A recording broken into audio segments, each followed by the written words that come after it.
There's a photograph on my desk. It was taken 32 years ago.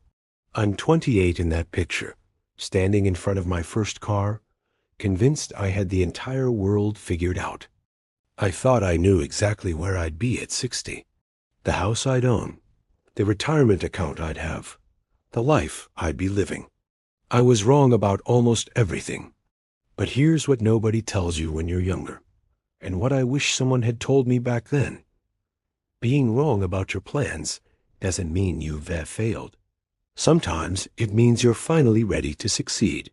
My name doesn't matter for this story. What matters is that I'm 62 years old now, and 3 years ago, I found myself starting completely over, divorced, financially drained, physically exhausted, standing in an empty apartment with a futon, a coffee maker, and a suitcase of clothes, wondering if this was how my story would end. Today, I want to share what happened next. Not because my story is special, but because I've learned something that changed everything. Your 50s and 60s aren't the ending chapters of your life. They're often where the real story finally begins. Let me take you back to that apartment. March 2022. I had just turned 59. The divorce settlement had taken most of what I'd spent 30 years building. My retirement savings, carefully accumulated through decades of disciplined work, were cut in half. The health insurance I'd relied on through my marriage was gone. I was starting from nearly zero, at an age when most financial advisors say you should be coasting toward retirement. The first night alone, I couldn't sleep. I lay on that futon, staring at the ceiling, doing mental calculations that terrified me. How long would my money last? Could I even afford proper health care? What about life insurance? Was I now uninsurable? The questions came like waves, one after another, each one heavier than the last. I thought about my father. He'd worked his entire life at the same factory, retired at 65 with a modest pension, and died at 67. 2 years of freedom after 45 years of labor. I remembered visiting him during those retirement years. He seemed ... lost, like he'd spent so long being defined by his work that he didn't know who he was without it. I refused to let that be my story. But refusing something and knowing what to do instead are two completely different things. Week 3 in that apartment, I made a list. Not a bucket list or a dream list, a brutally honest inventory of my life. What did I actually have? What did I actually want? What was the gap between those two things?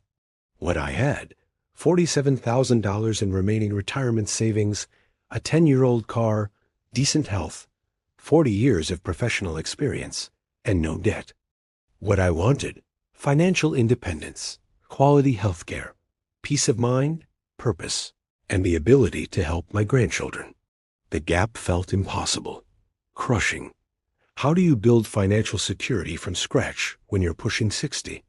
Then I remembered something my grandmother used to say: the best time to plant a tree was 20 years ago. The second best time is now. I decided to plant my tree. And here's where I need to ask you something. If you're watching this, there's a reason. Maybe you're facing your own reset, worried about your financial future, or just tired of feeling like your best years are behind you. Drop a comment below and tell me, what is the one thing holding you back from starting over? Your answer might help someone else watching this realize they're not alone. I didn't follow traditional retirement advice. One couldn't. Traditional advice is built for people who started planning at 30, not 60. So I had to create my own roadmap. First decision, I didn't retire. I reinvented. Instead of looking for another corporate job, I looked at my skills differently. 40 years of project management meant I understood systems, deadlines, and leadership. I started consulting for small businesses that could afford a full-time project manager but desperately needed someone to organize their chaos. Within 6 months, I had 3 regular clients. Within a year, I had 5. My income wasn't what it used to be, but my expenses weren't either. And something unexpected happened. I felt alive again, useful. valued. Second decision. I became obsessed with financial literacy. For 40 years, I'd let others handle my money. No more. I spent 3 months reading everything I could about investment strategies for late-stage savers, index funds, dividend stocks, safe withdrawal rates, insurance planning. I learned that retirement planning after 50 isn't about hitting some magic number. It is about creating sustainable income, streams that outlive you. It is about knowing that every dollar you do not waste today is $3 you'll have in 10 years. Third decision. I prioritized health like never before. Every health problem you ignore today becomes a financial catastrophe tomorrow. I couldn't afford to be sick, so I started treating preventive health care like an investment. Annual checkups, a gym membership I actually used, better food. The high blood pressure that had been creeping up for years? I got it under control, lost 28 pounds. Had more energy at 60 than I'd had at 55.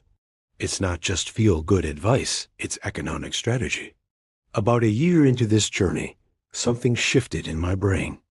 I stopped thinking like someone who was running out of time and started thinking like someone who finally had clarity.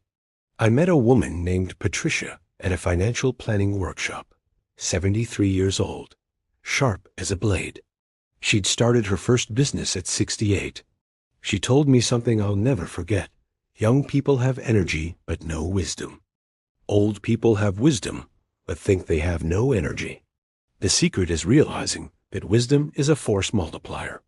You don't need to work as hard when you work smarter. She was right. My clients didn't hire me because I could work 80-hour weeks. They hired me because I could solve in 3 hours what would take someone else 3 weeks. That's the value of experience. If you're finding value in this story, do me a favor, hit that like button. It helps this video reach more people who need to hear that starting over isn't giving up, it's leveling up. Let me get specific, because motivation without mathematics is just daydreaming. When I started over at 59, I had $47,000. Today, at 62, I have $127,000 in retirement savings, another $18,000 in emergency funds, and 0 debt. My consulting brings in $4,000 to $6,000 per month. How? Aggressive saving. I save 40% of every dollar I earn. Strategic investing. Every dollar I save goes into low-cost index funds. And continuous income. I'm not planning to retire. Why would I stop doing work I enjoy? It gives me purpose and financial security. I also got a term life insurance policy and upgraded my health insurance. Is this the retirement I imagined at 28? No, it's better. Because it's real. It's mine. Here's the conversation we need to have. Society treats aging like a disease, like every year after 50 is a year closer to irrelevance. It's all lies. Your brain at 60 has pattern recognition, emotional intelligence, patience, and perspective. The economy needs what you have, but you have to believe you still have something to offer. You have to reject the narrative that you're done. If you're still watching this video, you already believe it. So do yourself a favor and subscribe, because I'm going to keep telling the truth. It is never too late to build the life you deserve. That photograph on my desk me at 28 makes me smile now. Not because I failed to achieve that young man's dreams, but because his dreams were too small. I'm living something bigger. Financial independence I built with my own hands. Health I prioritized when it mattered. Starting over at 59 taught me that the goal isn't to avoid failure. The goal is to build a life so resilient that failure becomes just another chapter, not the ending. If you're watching this and you're afraid, you've waited too long, saved too little, made too many mistakes. Hear this clearly. Your past does not determine your future. Your choices today do. You can start building wealth at 60. You can create new income streams at 70. You can improve your health at any age. But it requires one thing. You have to decide that you're worth the effort. I'm 62 now. If I'm fortunate, I have another 20, maybe 30 good years ahead of me.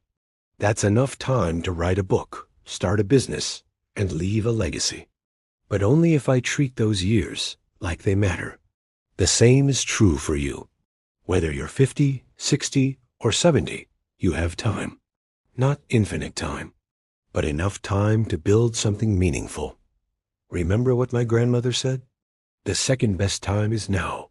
So plant your tree, start your business, fix your health, take that chance, and know that somewhere out there, someone like me is rooting for you, because we're not done yet.